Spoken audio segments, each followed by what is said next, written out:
Just because it feels uncomfortable doesn't mean it's not good.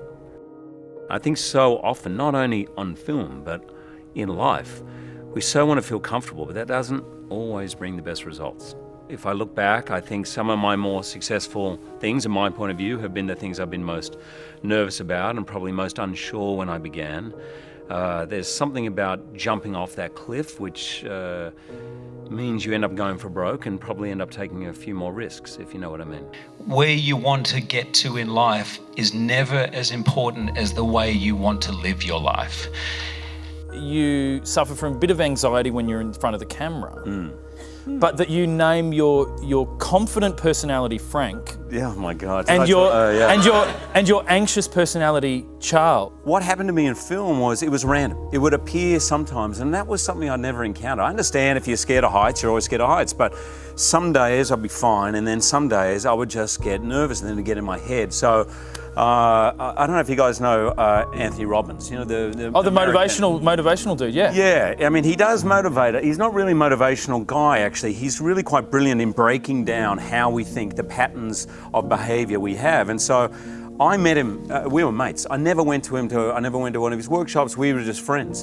And I rang him up and said, mate, I want to come to you professionally. I need to ask you a question. He said to me, what the biggest mistake people make with fear is saying, oh, I'm scared, I hate this, get it out, I don't want you near my life, this is not helping me, and you get obviously really wound up.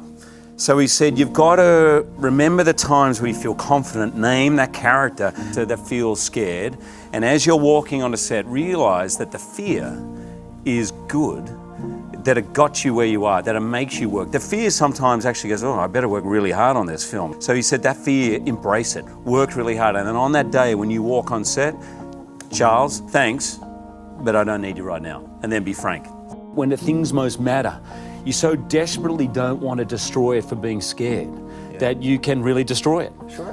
When I hosted the Oscars, I was like, wow, man, this is a billion people. And I just thought, okay, whatever you do, just remember, you're a kid from Mooroonga in Sydney, you're hosting the Oscars, have some fun, you know? And luckily for me, those turning points, I've somehow always stuck to that idea of just having fun. I genuinely like to be friendly with everyone. In the Australian film industry, everyone talks to everyone, and if they're not making fun of you, then they really don't like you.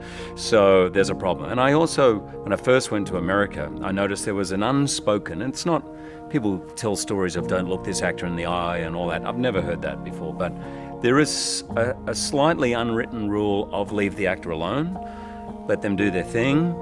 It could be a process, it could be because of their style, I'm not sure.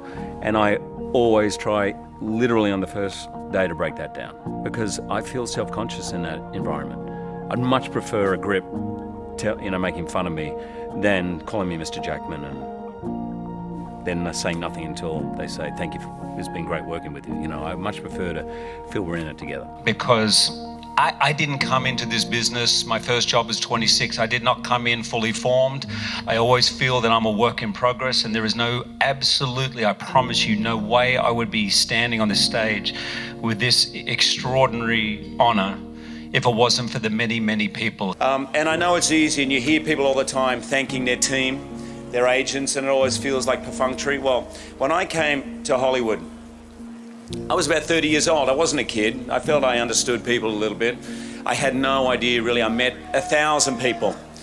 And 3 of those people I met are still with me today, 15 years later. And my whole approach to meeting them and trying to decide who I was going to work with was the Aussie good bloke rule, because I had no idea if anyone could do their job. I mean, everyone seemed great to me.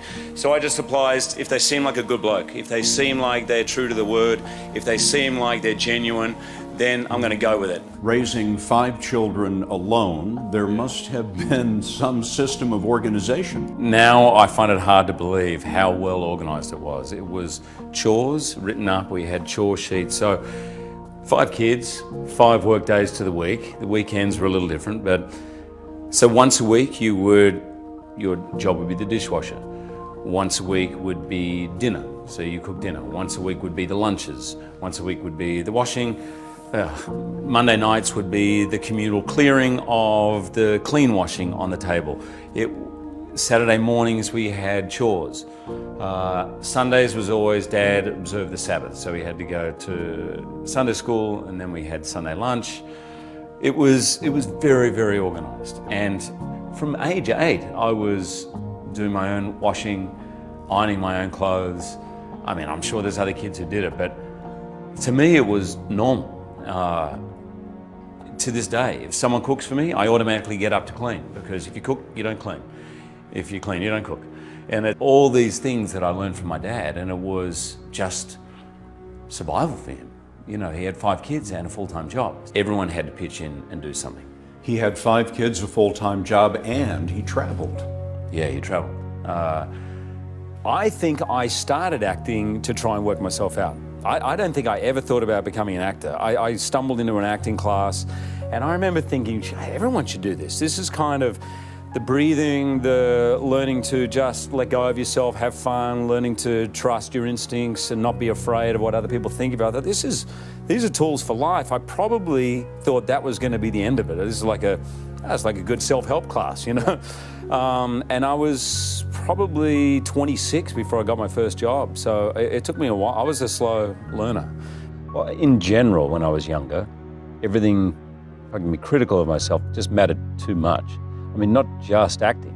I can look back now and go, oh, come on, you know, it was a game of cricket. It wasn't the end of the world, but at the time it felt like that, and I think at the beginning of my career it all felt like that. If I didn't get a gig, or if the gig didn't go well, or the other thing for me has been choices, making choices. I learned the hard way sometimes, doing things that I didn't feel were right, went against my gut on it.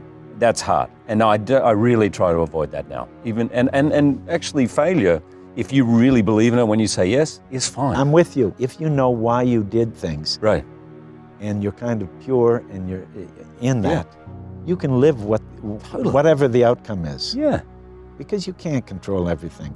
Right. So you can only control your intention and your kind of, your good impulse, your degree of engagement. When you're free of the idea of the result, sometimes the engagement can run so much deeper because you're not preoccupied and thinking ahead. Yeah. You're not getting ahead of yourself.